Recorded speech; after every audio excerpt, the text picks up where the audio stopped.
Welcome back to the Latino Newsletter podcast. I'm your host, Michelle Zacarias, and today we have a very special episode with our founder, Julio Ricardo Varela. Julio, what can you tell us? First of all, you've done a fabulous job as the host of season 2, so I have to tell you that first, Michelle. I've become a big fan of the show, but I'm coming back as a role of producer. And also, I'm going to put on my executive director hat first and founder hat before we talk about the show that we're about to present. We just announced earlier this week a major partnership with El Planeta of Boston, which El Planeta, for anyone that follows journalism in the Boston area or in Massachusetts or in the Spanish language space, El Planeta is one of the OGs. And we set up a partnership with them. This is how we're going to do it. They are going to file stories in English for us, for the Latino Newsletter.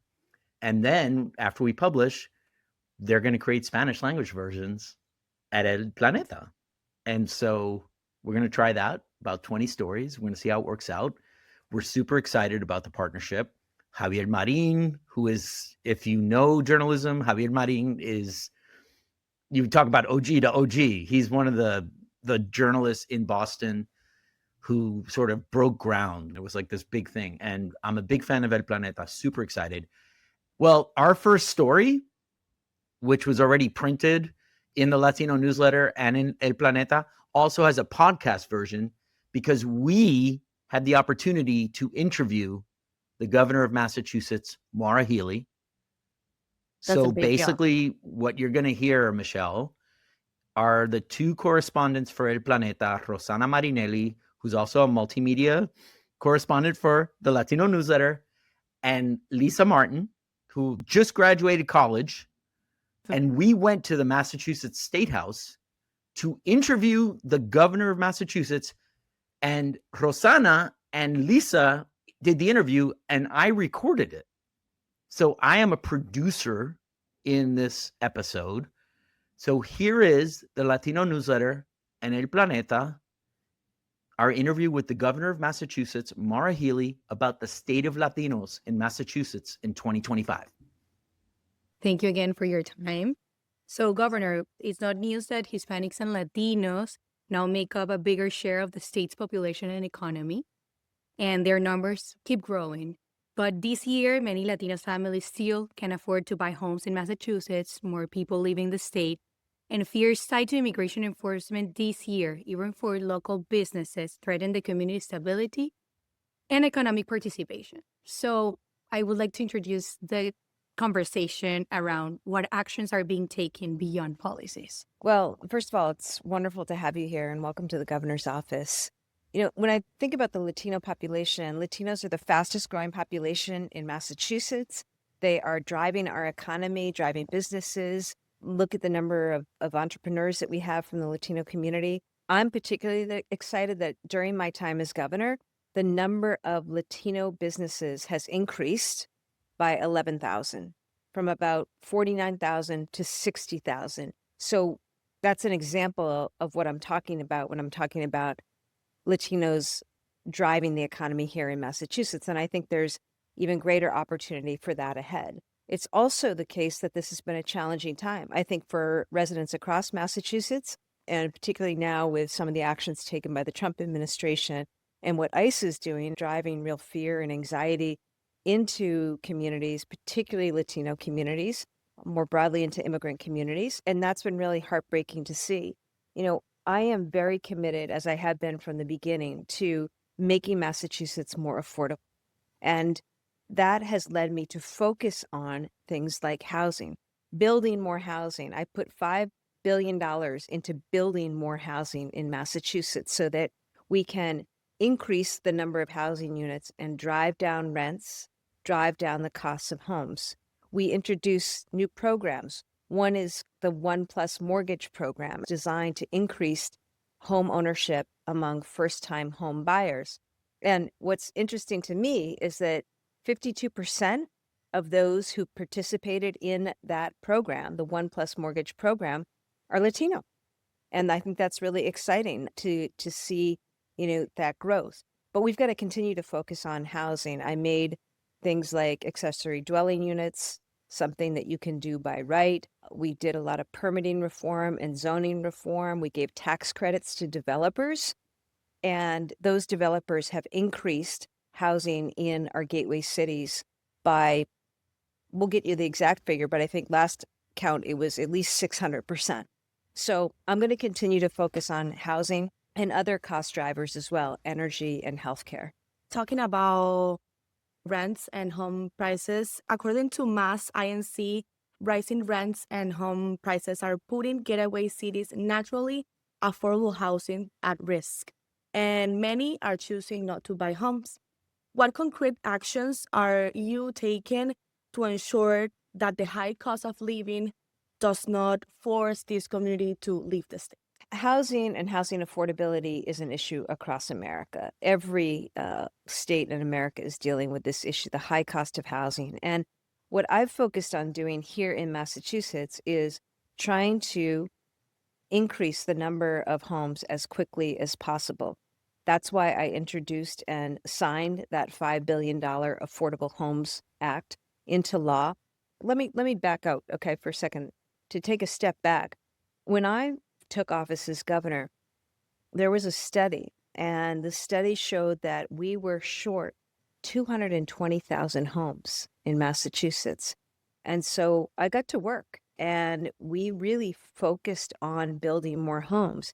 And because of the actions that we have taken, we now have 100,000 homes that have been either built, started to be built, or have been permitted to be built. Okay, so we're working every day to increase the number of homes in Massachusetts. Some of that has meant taking old abandoned buildings, old office space that's empty, old mill space, and converting that into housing, giving tax credits to developers so that they can develop more affordable housing in our gateway cities. I mentioned other investments in public housing. We've made investments in public housing and actually have brought back online 65,000 public housing units that we didn't have before. I also did things like eliminate brokers' fees.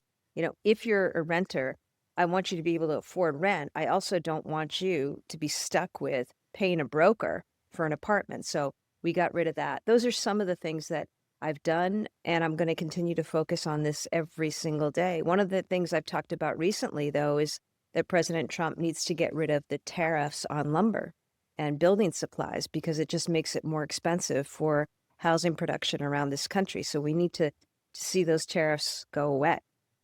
So now regarding Chelsea is expected to lose around 300 students, a 5% drop from last year, largely from Latino and immigrant families. Our community isn't fair. Are other communities experiencing something similar? What concrete actions is your administration taking to protect these students and keep them in school amid fears of ICE enforcement? I've spent time in Chelsea. I've been to Chelsea. I've sat with family members who had their loved ones taken. I remember being in an apartment one afternoon with a mom and two little kids and the grandmother and the aunt, and the little kids were just waiting for daddy to come home from work. And they were by the window where they usually see him get out of the van and come up the stairs and into the apartment. And it was just heartbreaking to see those little kids waiting for their dad. And then their 16-year-old sister standing off in the corner of the room just crying because, you know, their dad had been taken by ICE. And what we've seen in Chelsea and in communities around Massachusetts, and we've seen it in states around the country, is that ICE has been, instead of targeting only violent criminals, people with violent criminal records, which is what we were told they were going to do, they've instead been taking so many people who have been part of our community for a long time, have started businesses, been working, paying taxes, raising families in our communities, including Chelsea. And it is just so heartbreaking and tragic to see. People have been afraid to go to school, to go to the doctors, to go to work, to shop. It's terrible for our communities, and it's terrible for the safety and well-being of our residents. It's also hurt us economically because businesses have closed or people haven't been able to go to work, which means they can't pay the bills and they can't feed their families. And so just this whole situation with ICE has been heartbreaking. It's been unnecessary, and it's having a real detrimental effect on our community and on communities around the United States. What we have tried to do as a team, as an administration, is to work closely with immigrant organizations and work in communities to see where we can provide assistance, to make sure that people understand their rights under the law and that people are connected with legal services. Imagine we've got many U.S. citizen children who've had their parents taken. So we have to also look after now these U.S. citizen children to make sure that they're cared for, fed, going to school, all of that. It's been very, very challenging, to say the least, and it's not okay.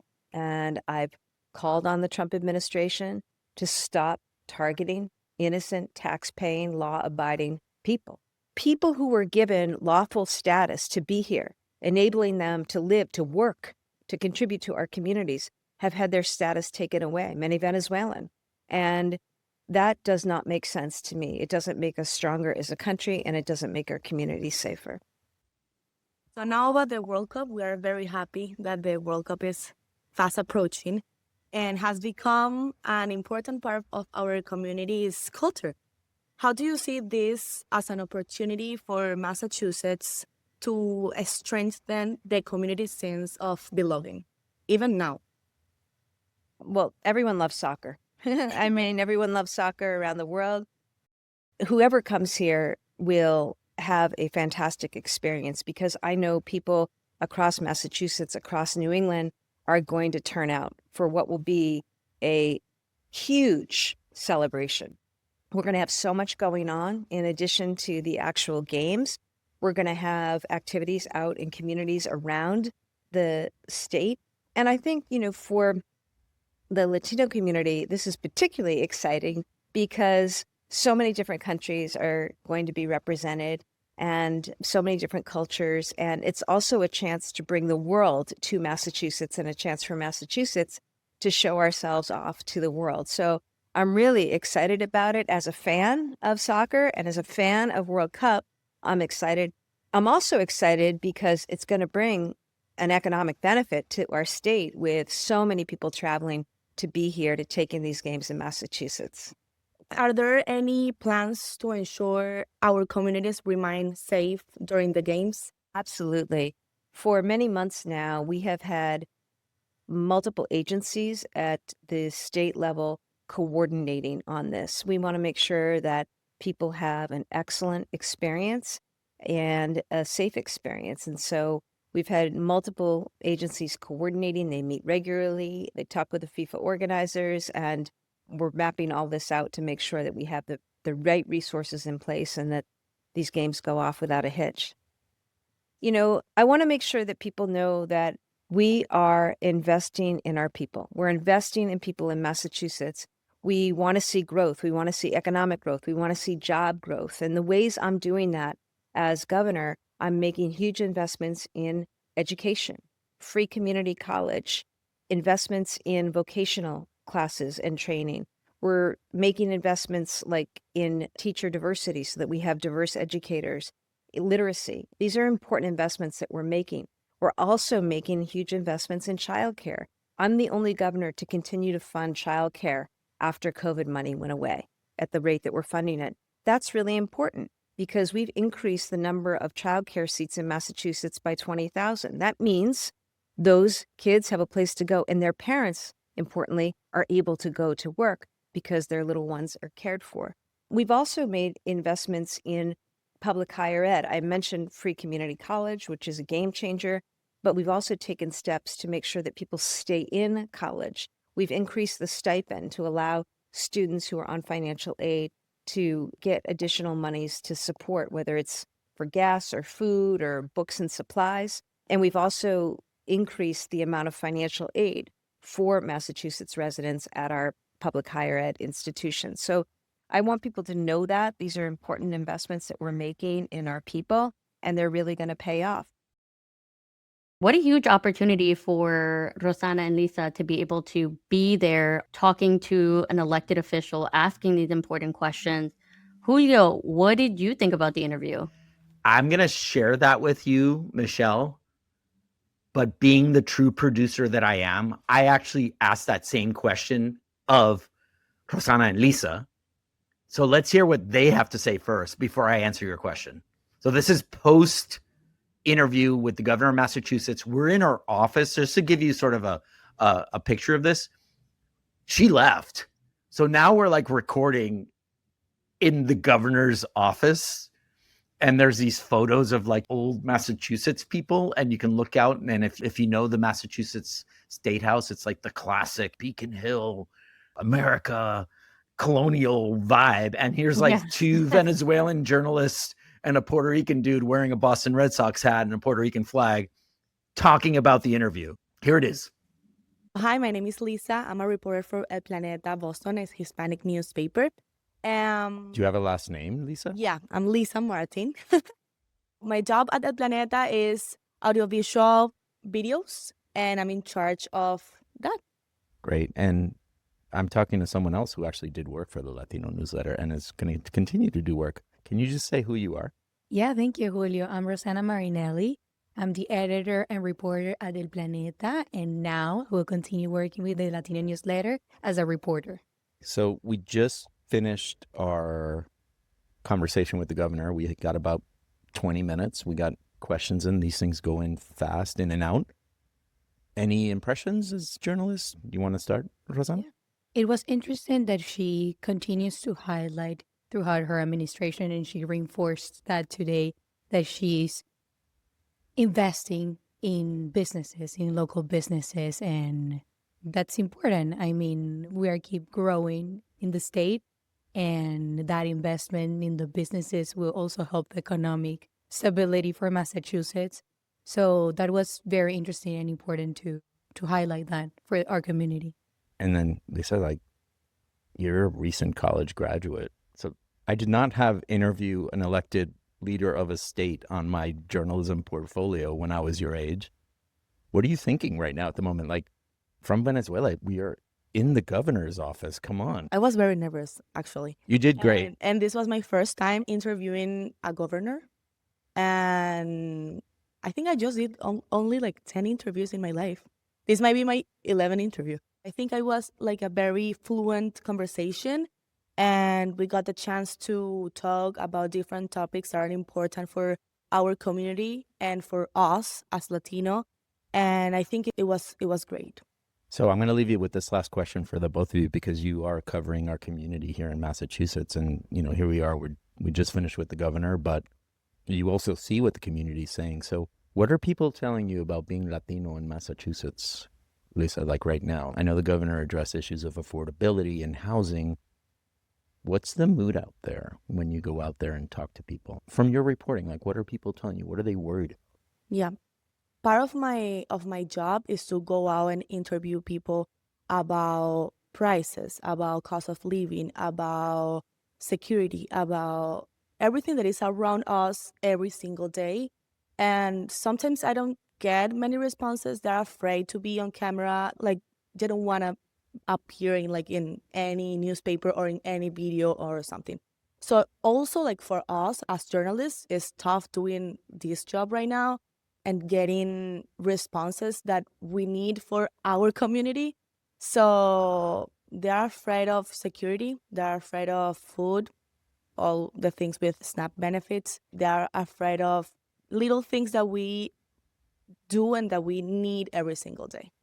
And what about you, Rosanna? You're a little bit more of a veteran reporter now. Like, what's the community feeling in Massachusetts, the Latino community, from all your reporting? Yeah, our community is in fear, but a fear of not feeling that this is their home anymore. I've received responses and I've received the mood that they were feeling that Massachusetts was becoming their home, even for people that they have just been in a year here. But right now, this year, that feeling of being afraid is that same feeling that maybe it's similar to what they felt before in back then in their countries, and that sense of belonging anymore is what they are afraid the most. Bueno, gracias. Thank you so much. Thank you so much. Again, I cannot express how admirable it is for two young early career journalists to really be asking these important questions in the governor's office. What do you think about it, though, Julio? You never answered the question. Here's the thing. We wanted to do something special with El Planeta to start our partnership. And what better way to start it with interviewing a sitting governor about Latinos in a state that you call home. I mean, I've called Massachusetts home for 30 years, right?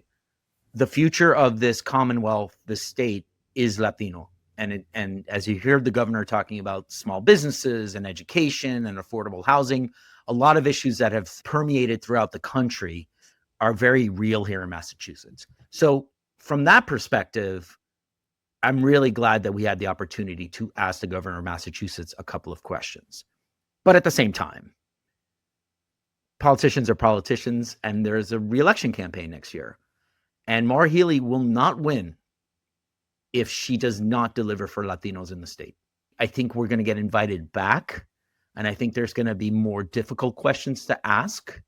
But I also think it was super important for this first one to really try to bring someone like Governor Healey into an audience that might not necessarily have followed her work, or even in Massachusetts. The fact that she's talking about Latinos and shared a lot of information. I mean, she did share a lot of details. And so I'm very grateful that we got the opportunity. I was also really excited for the two Venezuelan journalists who are amazing.